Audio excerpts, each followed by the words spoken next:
سلام عرض می کنم خدمت شما. با حل بخش سوم از نمونه سوالات ریاضی ترم دوم هفتم در خدمت شما هستم. خب ما سوال 9 رو باید با هم دیگه بررسی کنیم. همه شکل‌های رنگی با هم برابرند. الف کدام شکل‌ها قرینه شکل رنگی نسبت به یک خط هستند؟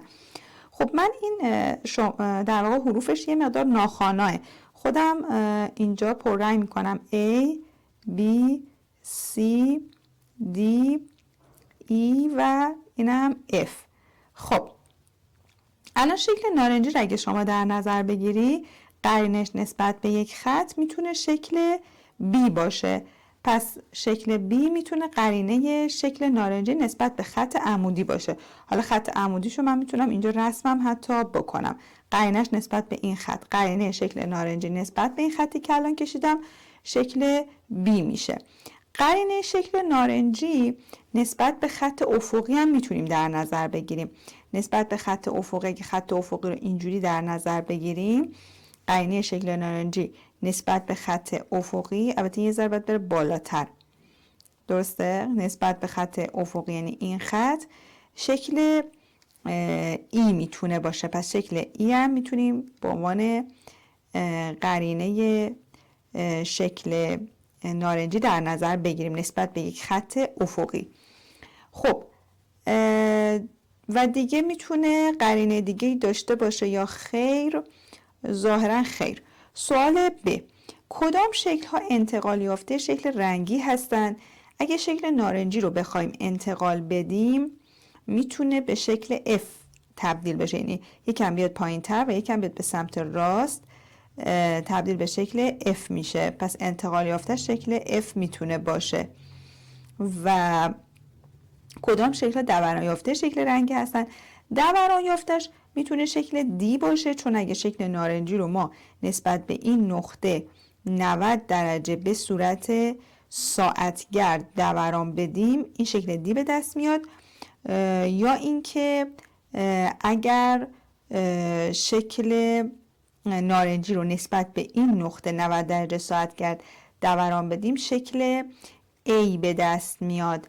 و اگه 180 درجه نسبت به این نقطه دوران بدیم شکل C هم به دست میاد. خب ب میمیم و ک میمیم دو عدد 60 و 72 رو به دست آورید. اگر بخوایم ب میمیم 60 و 72 رو به دست بیاریم، خب 60 رو بیایم تجزیه کنیم، میتونه بشه 2 30 تا و 30 هم بشه 2 15 تا، 15 هم که بشه 3 5 تا.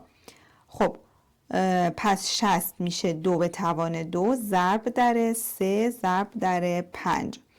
خب 72 هم اگر تجزیه کنیم 8 9 تا و 8 میشه 2 4 تا و 4 هم میشه 2 2 تا. 9 هم که میشه 3 3 تا. پس 72 میشه 2 به توان 3 ضرب در 3 به توان 2.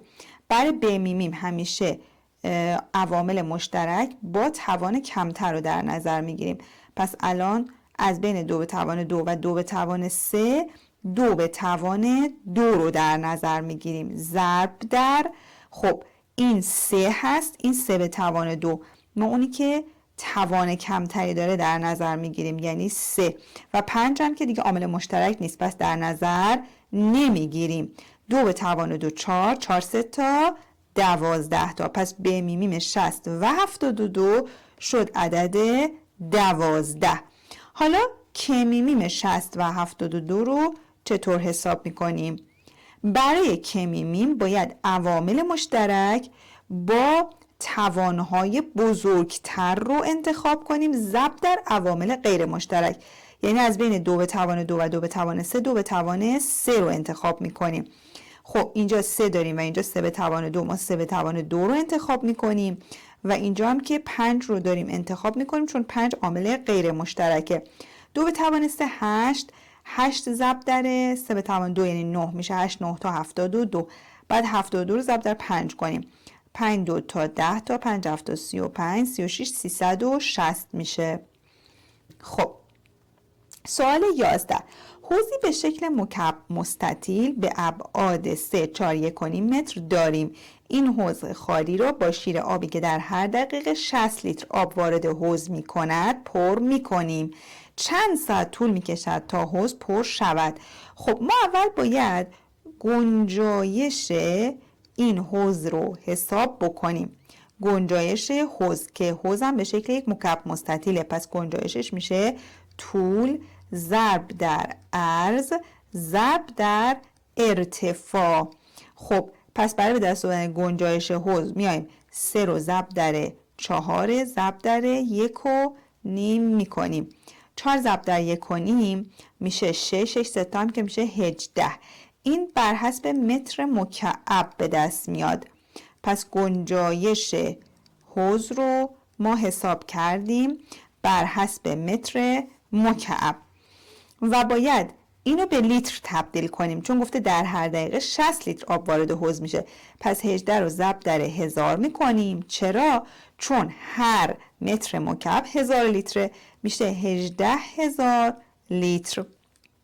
حالا با توجه به اینکه گفته در صورت سوال در هر دقیقه 60 لیتر آب وارد حوض میشه، باید ما 18000 رو تقسیم بر 60 بکنیم که ببینیم چند دقیقه طول میکشه. خب 0 با 0 میره، 18 به 6 میشه 3، 2 تا 0 هم میاد جلوش میشه 300 دقیقه. اما اینجا به ما گفته چند ساعت طول میکشه. ما برای اینکه دقیقه رو به ساعت تبدیل کنیم تقسیم بر 60 میکنیم چون هر ساعت 60 دقیقه هست. پس 300 رو تقسیم بر 60 میکنیم که میشه 5 ساعت طول میکشه تا این حوض پر بشه. خب سوال 12. حاصل عبارت زیر را به دست آورید. این حاصل ضرب اعداد توان داره. اگر توانها یکسان باشه مثل این و این که تواناشون یکسانن، پایه ها رو ضرب میکنیم و یه توان رو مینویسیم. 3 2 تا 6 توان مشترکشون هم که 4 ضرب در این 6 به توان سم که میاریم جلوی این ضربه مینویسیم. خب اینا الان پایه هاشون یکسانه، پس یه پایه رو مینویسیم. اگر در ضرب پایه ها یکسان باشه یه پایه رو مینویسیم. توان ها رو با هم جمع میکنیم. 4 به علاوه 3 میشه 7. پس جواب نهایی این شد 6 به توان 7 که دیگه ساده‌تر از این هم نمیشه. مقدار تقریبی رادیکال 34 را به دست آورید. برای که مقدار تقریبی رادیکال 34 رو من به دست بیارم بهتره که یک جدولی من بکشم. خب این جدولی که من میکشم اینجا یه سطرش رو مینویسم، در واقع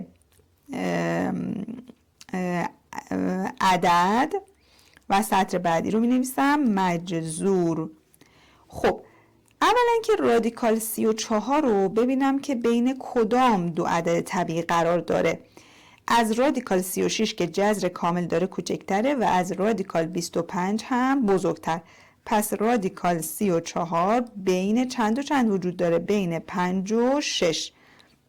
ولی چون 34 به 36 نزدیک تره، پس جذر 34 هم به 6 قاعدتا نزدیک تره. پس من یه عددی کوچکتر از 6 رو در نظر میگیرم و این رو به توان 2 میرسونم. خب اینجا پس من از آخر این جدول اگه شروع بکنم، مثلا بیام در واقع 5 و 9 دهم رو در نظر بگیرم. 5 و 9 دهم رو ضرب در خودش میکنم. 5 و 9 دهم ضرب در 5 و 9 دهم که میشه 34 و 81 صدم. خب این الان از 34 چی شد؟ بزرگتر شد.